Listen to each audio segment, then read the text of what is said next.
छत्तीसगढ़ में क्या हुआ, एक भगवा झंडे को उतार कर फेंक दिया गया, फाड़ दिया गया। वहां पर आपने 144 तो लगा दी, लेकिन उन लोगों के खिलाफ अभी तक कोई कार्रवाई नहीं हुई है। आपसे अपना शहर नहीं संभल रहा, आपसे अपना राज्य नहीं संभल रहा, आप आकर उत्तर प्रदेश में धरना करेंगे। बिंद्रू जी के मर्डर के खिलाफ जो आतंकवादियों ने कर दिया, आप लोगों ने आवाज नहीं उठाई। और इंदिरा गांधी जी ने कौन सा अच्छा कर दिया था, कहना नहीं चाहिए, पर इमरजेंसी लगाने वाली वही थी। उन्हीं की वजह से न जाने कितने लोग मौत के घाट उतार दिए गए थे, उन्हीं की वजह से न जाने कितने काले दिन मनाए गए थे, लोगों को जेल में डाल दिया गया था। ऐसी छवि तो हमें कतई नहीं चाहिए हिंदुस्तान। जिन्होंने गुंडई सरकार चलाई हो वो आकर कहेंगे कि हम विकास करेंगे। इंशाअल्लाह बहुत सारी बहुमत के साथ उत्तर प्रदेश में दोबारा सरकार भी बनाएंगे और योगी आदित्यनाथ जी यहाँ के मुख्यमंत्री होंगे, क्योंकि ये जनता का फैसला है, ये हमारा फैसला नहीं। नमस्ते हिंदुस्तान, कैसे हैं आप लोग। अभी आपने देखा किस तरीके से लखीमपुर का मुद्दा बस जैसे ही बढ़ता ही जा रहा है।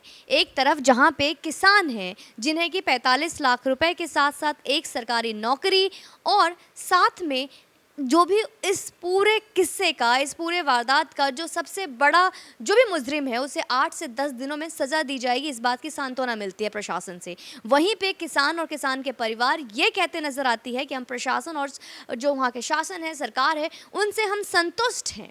लेकिन वहीं पे प्रियंका गांधी, राहुल गांधी, छत्तीसगढ़ सरकार सारे उठकर पहुंच जाते हैं और उनसे मिलने के लिए गले मिल रहे हैं। क्योंकि जैसे कि हमने पहले भी देखा था किस तरीके से जब हाथरस मुद्दा आया था तो उस वक्त भी उनका एक वीडियो बहुत वायरल हुआ था, जहां पर एक तरफ आंसू बहा रहे थे, घड़ियाली आंसू बहा रहे थे, वहीं दूसरी तरफ उनका एक वीडियो वायरल हुआ था जहाँ पर दोनों भाई बहन गाड़ियों में बहुत प्यार से हंसते हुए और खुशियाँ मना रहे थे। एक बार फिर से कई चीज़ें सामने आई है जहाँ पे अब जाके उनको मलहम लगा रहे हैं। तो मैम, आप मेरे साथ निखत जी हैं। मैम, आपसे मैं सवाल पूछना चाहूँगी, एक तरफ जहाँ पे छत्तीसगढ़ की बात कर ले, पंजाब की बात करें, अगर मैं सिर्फ उन्हीं के राज्य सरकार की कही हुई और दी गई आंकड़ों की बात करें तो पिछले 3 साल में छत्तीसगढ़ में 700 और पंजाब में 711 किसानों ने आत्महत्या की है। उनके ऊपर कोई भी मुआवजा नहीं दिया। जहां पे उत्तर प्रदेश की सरकार ने 45 लाख रुपए दिए तो वहीं पे इन्होंने बोला हम किसी से कम नहीं। अपनी की जो प्रजा है वो रो रही है, अपना राज्य दुखी है, एक एक किसान आत्महत्या कर रहे हैं, आज तक 1 रुपए का मुआवजा नहीं देती है सरकार। लेकिन उत्तर प्रदेश में जाके 50-50 लाख रुपए का मुआवजा दिया है। इसके लिए आप क्या कहेंगी? देखिए, सभी को पता है कि इस समय और हर समय, चाहे भूख हड़ताल हो, चाहे किसी प्रकार का प्रदर्शन हो, चक्का जाम करना हो, ये सब नौटंकी इन लोगों को, विपक्ष को, खास करके कांग्रेस को सिर्फ और सिर्फ तभी याद आती है और उन्हीं शहरों में याद आती है जहां पर चुनाव होते हैं। सभी को मालूम है कि 6 महीने में, 5 महीने में उत्तर प्रदेश में चुनाव आने वाले हैं और इन्हें पता है कि अपना राजनीतिक उल्लू भी सीधा करना है, क्योंकि गद्दी खो गई है, हर जगह से इन लोगों को खदेड़ा जा रहा है। तो अब सोच रहे हैं कि किस प्रकार चीज़ों को वापस हासिल किया जाए। तो चाहे छत्तीसगढ़ के लोग हों, चाहे राजस्थान के हों, चाहे पंजाब के हों, चाहे जितने यूपी सीएम माफ कीजिएगा डेलीगेशंस हों, जितने भी कांग्रेस के डेलीगेशंस हैं, ये सारे इसीलिए दौड़ लगा रहे हैं क्योंकि इन्हें अपने युवराज को खुश करना है।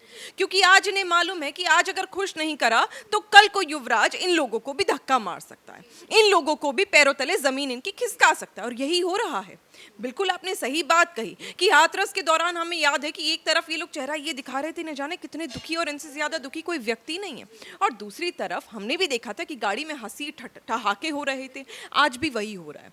ये जो नाटकीय प्रदर्शन है ये तो इन लोगों के जैसे खून में है, खून में बसता है ये नाटक, आज भी वही कर रहे हैं। मुझे बताइए ना, किसान इतनी आत्महत्या कर लेते, कभी आप सोचते नहीं? आप ही के राज्यों में इतने रेप हो जाते हैं, कभी आप सोचते नहीं? आप ही के राज्यों में ड्रग्स का इतना सेवन होता है, कभी आप सोचते नहीं? आपकी नाक के नीचे सारे क्राइम होते रहते हैं, कभी आप सोचते नहीं? तो ये साफ दर्शाता है कि आज आप चुनावी राजनीति कर रही हैं।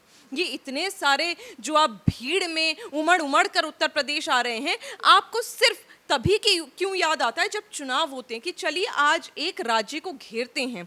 आप जाते ना राजस्थान में, अभी छत्तीसगढ़ में क्या हुआ, एक भगवा झंडे को उतार कर फेंक दिया गया, फाड़ दिया गया। वहां पर आपने 144 तो लगा दी, लेकिन उन लोगों के खिलाफ अभी तक कोई कार्रवाई नहीं हुई है जिन लोगों ने ये करा था। मैं कम्युनिटी का नाम नहीं लेना चाहती, सभी जानते हैं। तब तो आपके मुख्यमंत्री ने कुछ नहीं करा। आपसे अपना शहर नहीं संभल रहा, आपसे अपना राज्य नहीं संभल रहा, आप आकर उत्तर प्रदेश में धरना करेंगे। इस चीज को मुझे लगता है कि अब किसान भी, जो असली किसान है, वो समझ रहा है कि ये लोग सिर्फ हमारे कंधे पर बंदूक रखकर चला रहे हैं, राजनीतिक रोटियां सेक रहे हैं, अपना उल्लू सीधा कर रहे हैं। क्योंकि अगर ये वाकई साथ होते ना, अगर ये वाकई समर्थन करते, तो ये किसानों के लिए आवाज उठाते। जब किसानों को इनकी जरूरत थी, इन लोगों की सरकार थी, किसान आत्महत्या कर रहा था, ना ये मुआवजा दे रहे थे, एमएसपी के रेट ये लोग घटाए जा रहे थे, ना ही कोई मदद कर रहे थे, महंगाई इतनी हो रही थी और किसानों को फायदा नहीं हो रहा था, ये कुछ नहीं कर रहे थे। तो ये कहते हैं मैम ये तो कहते हैं कि किसान को कुचलती है योगी सरकार, जो बीजेपी सरकार है वो किसान के दुश्मन है। एक बात है और भी ट्रेंडिंग हो रही है, आज ये कहा जा रहा है कि योगी आदित्यनाथ टेररिस्ट को और जितने भी आतंकवादी होते हैं, जो कुख्यात मर्डर होता है, उनको सेव करते हैं। और ये बात मिश्रा जी, आशीष मिश्रा की बात की जा रही है, जो मोनू भैया के नाम से प्रसिद्ध है, उनके ऊपर ये एलिगेशन लगाई जा रही है। और उससे बड़ा एलिगेशन मुख्यमंत्री पर लगाई जा रही है कि वो उसको सेव करने की कोशिश कर रहे हैं। इसके लिए क्या कहेंगे? क्योंकि प्रियंका गांधी तो बस यही मानकर बैठी हैं कि बस कैसे भी करके उनका इस्तीफा चाहिए। सुमन जी, जब आतंकवादियों की बात आती है और जब ये लोग ये बोलने लगते हैं ना कि मुख्यमंत्री जो उत्तर प्रदेश के यानी भारतीय जनता पार्टी के जो कार्यकर्ता हैं, या फिर योगी आदित्यनाथ हैं, या हमारी सरकार आतंकवादियों का समर्थन करती है, तो आज जनता को सब पता है। बिंद्रू जी के मर्डर के खिलाफ जो आतंकवादियों ने कर दिया, आप लोगों ने आवाज नहीं उठाई, क्योंकि वो जो कश्मीरी, जितने भी कश्मीर में आतंकवादी थे, वो आपके समर्थक थे, वो आपको प्यार करने वाले थे। वहां पर एक दलित बिहारी का कत्ल हो जाता है, पासवान का, और आप लोग हाथ पे हाथ धरकर बैठे रहते, और फिर आप कहते कि आप आतंकवादियों का समर्थन नहीं करते।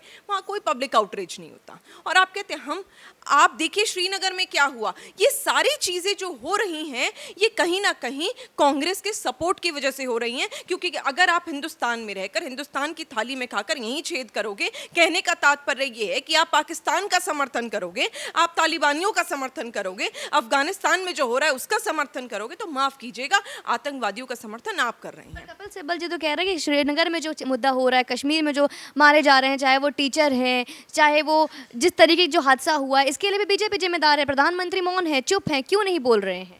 प्रधानमंत्री मौन है, प्रधानमंत्री चुप हैं, ये तो नारे और ये सारी बातें तो हम तब सुना करते थे जब मनमोहन जी थे। माफ कीजिएगा, बोलना नहीं चाहिए, लेकिन वो जमाना था जब बच्चे बच्चे से अगर पूछ लिया जाए ना, मनमोहन जी 10 साल रहे हैं प्रधानमंत्री, बच्चे बच्चे से पूछ लिया जाए ना कि प्रधानमंत्री कौन है, तो ये कहा जाता था कि सोनिया जी हैं।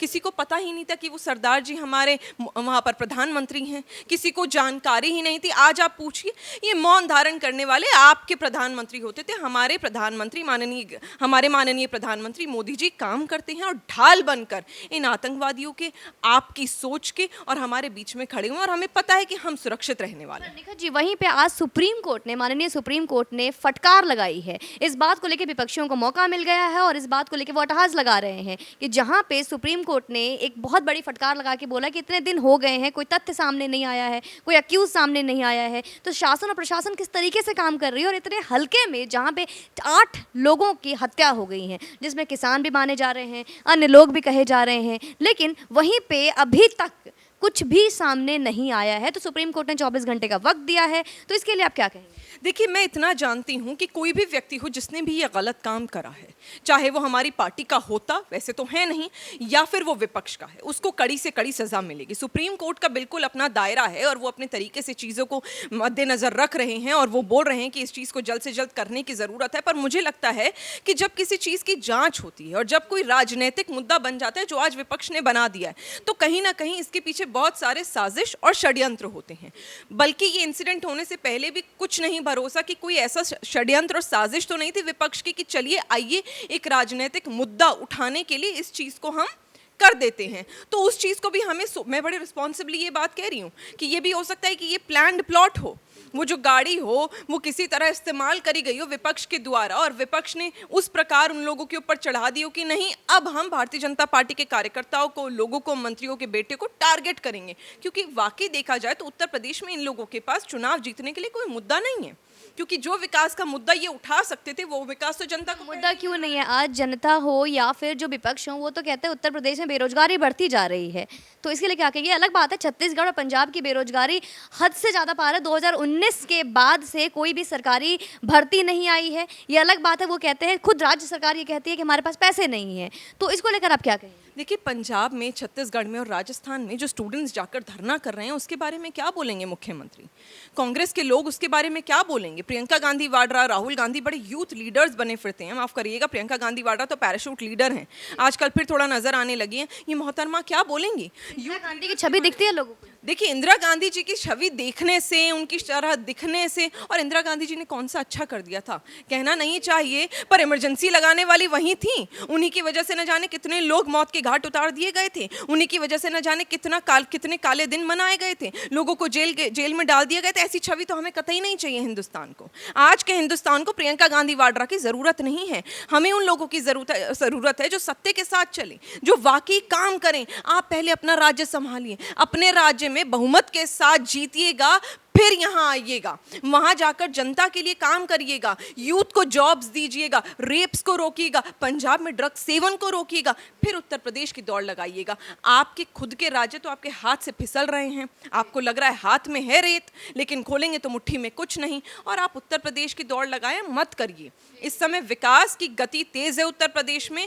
यहाँ पर लोगों को जॉब्स भी मिल रही हैं, लोगों को खाना भी मिल रहा है, लोगों को काम भी मिल रहा है, और ये आगे भी बढ़ेगा ही, कम नहीं होगा। क्या लगता है मैम, 2022 के चुनाव उत्तर प्रदेश की वापस से योगी सरकार रहेगी या कोई परिवर्तन आएगा? क्योंकि इस बार फिर से नंबर 1 नंबर 2 में अखिलेश यादव जी का भी नाम बहुत भरपूर आ रहा है, क्योंकि अखिलेश यादव जी कह रहे हैं कि यही हैं जो फिर से एक बार युवाओं को नौकरी देंगे, बेरोजगारी खत्म करेंगे। और जो हुआ, जो जुमलेबाजी हुई, और इसके अलावा उन्होंने बताया कि जो वादा खिलाफी सरकार है वो बीजेपी सरकार है, और जो जनता के वादे पे नहीं उतरता, खड़ा नहीं होता, उसे गद्दार कहा जाता है। जो स्टेटमेंट दिया करिएगा सुमन जी, जिन्होंने गुंडई सरकार चलाई हो वो आकर कहेंगे कि हम विकास करेंगे।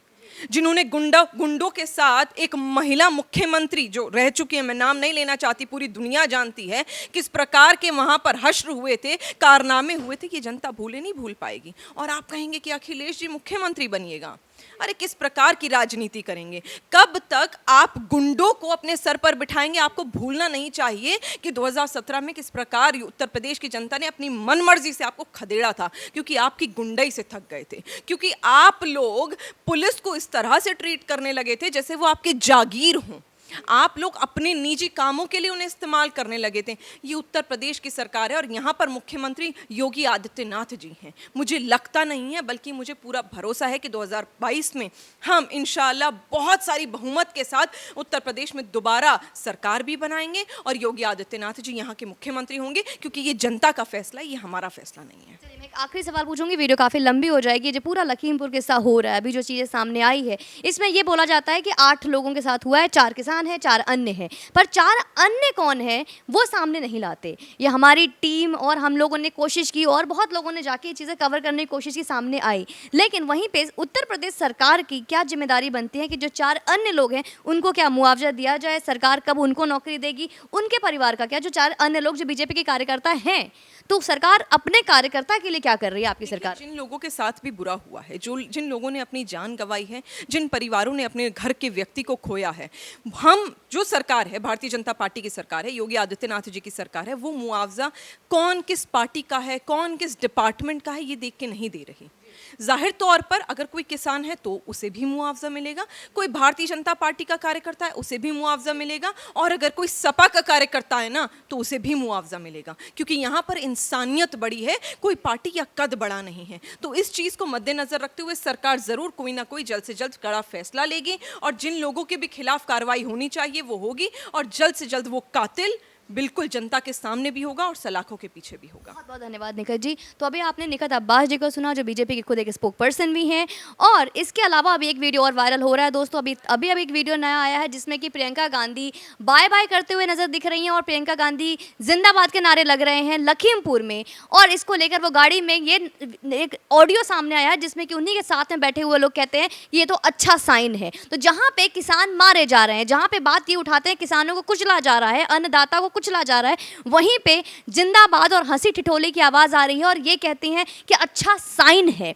मतलब कि किसानों का मरना और सहानुभूति देना और अच्छा साइन है जैसी बातें करना, ये कितनी दोगली बातें कैसे हो सकती है। बाकी निखत अब्बास जी ने जिस तरीके से बात को प्रखर रूप से रखा है, और उन्होंने जिस तरीके से 2022 चुनाव की बातों को और जो होने वाले हैं, जो भी हमें लगता है कि जो भी चीज़ें होगी जनता तय करेगी, लेकिन as a BJP spokesperson इन्होंने सारी बातों को बहुत खुल के रखा है। जिस तरीके से इन्होंने इन्होंने कांग्रेस के राहुल गांधी, प्रियंका गांधी के मुंह पे करारा जवाब दिया है। इन सभी को आप कमेंट सेक्शन में बताइए कि पूरे वीडियो का कौन सा सेक्शन, कौन सा पार्ट, कौन सा जवाब आपको ताबड़तोड़ लगता है। इसी तरह चैनल पे बने रहिए और वीडियो को शेयर करते रहिए। जय हिंद, वंदे मातरम।